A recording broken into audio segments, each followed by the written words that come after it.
The government is partnering with the country's umbrella organization of firms and professionals involved in various aspects of housing and the real estate industry to create more affordable housing for Filipinos. PTV's Maribel Custodio tells us more. The government continues to work hand in hand with the Chamber of Real Estate and Builders Association Incorporated, or CREBA, to increase the number of affordable homes available to Filipinos. Thus, the Central and Northern Luzon Regional Housing Conference and Expo was held earlier in Clark, Pampanga. CREBA is 45 years as a private partner of government to provide feedback to government on various programs, issues, and laws that affect the real estate development industry.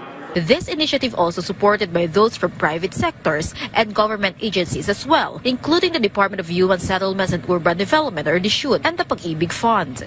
Kahit saan ka magpunta ngayon, nakikita mo yung proliferation of not low-cost decent housing but a lot of informal settlers community. Yun ang unang mga tinatarget, people that are in danger zones, no, living in creeks and estuaries. Local government units and developers are collaborating to create programs that enable the construction of affordable housing in these sectors. Yung mga line agencies natin, because kailangan ng mga developers to sa pagkuha ng mga permits, no, mga licenses, land conversion, kaya nandito sila. So nandito sila rin para magsalita kung may mga bagong programa sila para sila makatulong sa mga developers para kami naman maka-provide din ng more housing and in line with the housing program of the government, the President BBM. CREBA aims to reach its annual target of 500,000 housing units.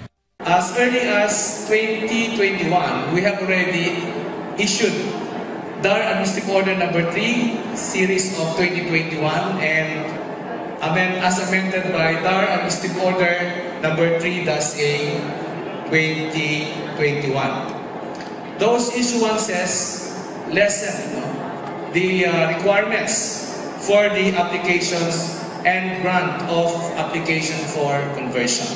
Part of the requirements and options for land conversion applications are certifications from DSUD, LGU, NIA, DOTR, DA, DOE, and NTC, while the exhibit features various companies that supply housing construction materials and insurances. Vel Custodio for the National TV Network, for a new and better Philippines.